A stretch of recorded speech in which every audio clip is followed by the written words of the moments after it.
स्वागत है आपका विष्णु की दुनिया पर। यहाँ कहानी खत्म होने के बाद भी खौफ खत्म नहीं होता। शुरू करते हैं आज की दास्तान। इससे पहले चैनल पे नए हो तो चैनल को कर लो सब्सक्राइब। अब यह कहानी शुरू होती है। शहर के बीचों बीच स्थित रामानुजन कॉलेज पढ़ाई के लिए जितना मशहूर था उतना ही बदनाम था अपनी पुरानी हॉस्टल बिल्डिंग के लिए।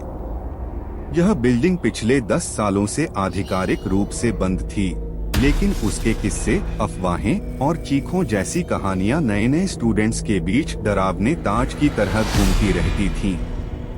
कहा जाता था कि इस हॉस्टल की तीसरी मंजिल पर पिछले कई सालों से कोई नहीं रहता, क्योंकि वहां एक लड़की की आत्मा भटकती है जो कभी इसी कॉलेज की स्टूडेंट थी।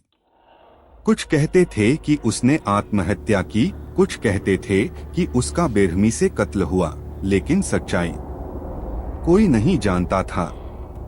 कहानी की शुरुआत होती है आदित्य से, जो फर्स्ट ईयर का नया स्टूडेंट था और हाल ही में कॉलेज के हॉस्टल में शिफ्ट हुआ था। नई बिल्डिंग में जगह कम होने के कारण उसे पुरानी बिल्डिंग में कमरा मिला। पुराना हॉस्टल दूर से ही अजीब लगता था। टूटी खिड़कियां, जंग लगे गेट और ऐसी खामोशी जैसे यहाँ सालों से कोई सांस भी न ली हो। कमरे की दीवारें जगह जगह से उखड़ी हुई थीं, पेंट उतर चुका था और गंध में नमी, सड़ांध और किसी पुराने जख्म की सी महक मिली हुई थी। पहली रात ही आदित्य को अजीब महसूस हुआ। रात के करीब 2 बजे जब वह पढ़ाई कर रहा था, उसने अपने कमरे के बाहर धीमे धीमे कदमों की आहट सुनी।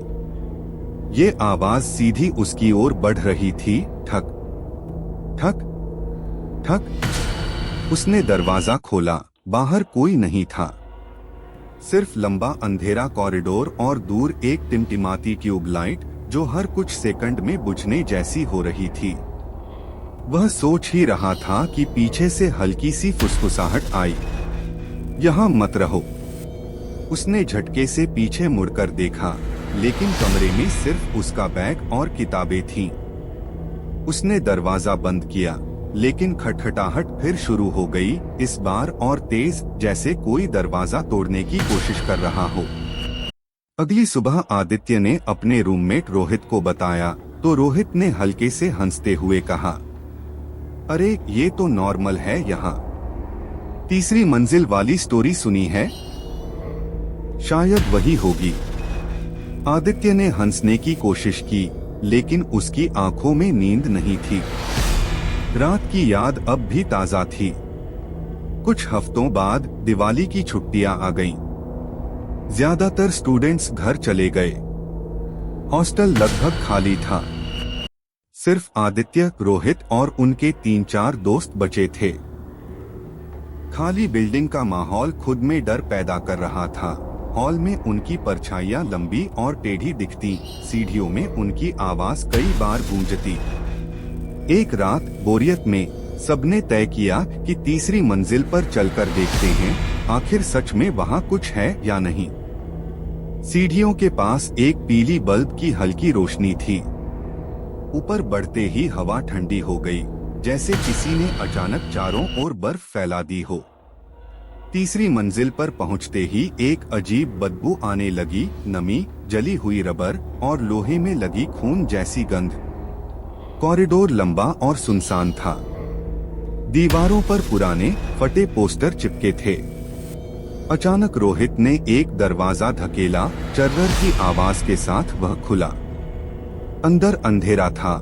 टूटी खिड़की से आती चांदनी में एक पुराना पलंग दिखाई दे रहा था। दीवार पर लाल रंग से लिखा था, तुम यहाँ क्यों आए हो? सबके रोंगटे खड़े हो गए। तभी पलंग के नीचे से रेंगने की आवाज आई, धीमी लेकिन साफ। आदित्य ने मोबाइल की टॉर्च जलाई, लेकिन जैसे ही रोशनी पड़ी, आवाज रुक गई। वे मुड़ने ही वाले थे कि कॉरिडोर के अंत में एक आकृति दिखाई दी, सफेद सलवार कुर्ता, लंबे गीले जैसे बाल और चेहरा जैसे उसमें कोई जान ही न हो। उसकी आंखें पूरी तरह काली थीं। वह धीरे धीरे उनकी तरफ बढ़ने लगी। उसके पैरों की चाल अजीब थी, जैसे पैर जमीन में धंसे हों। रोहित ने कांपते हुए पूछा, कौन हो तुम? लड़की ने कोई जवाब नहीं दिया। अगले ही पल कॉरिडोर की सारी लाइट्स तेजी से टिमटिमाने लगीं और फिर एकदम बुझ गईं। अब सिर्फ अंधेरा था और वह चीख, तुम नहीं बचोगे। उसकी आवाज के साथ एक तेज झोंका आया और सबने महसूस किया कि कोई उनके बहुत पास खड़ा है। तभी आदित्य ने पीछे मुड़कर देखा। वह लड़की अब दौड़ रही थी। उसका चेहरा तिरछा, आंखें बाहर निकली हुई और मुंह इतना खुला कि गला तक दिख रहा था। चारों दोस्त पागलों की तरह सीढ़ियों की तरफ भागे। पीछे से उसकी चीखें दीवारों से टकराकर गूंज रही थीं। कमरे में पहुंचकर उन्होंने दरवाजा बंद कर लिया। लेकिन कुछ सेकंड बाद ठक ठक ठक और फिर फुसफुसाहट। मैंने कहा था यहां मत रहो।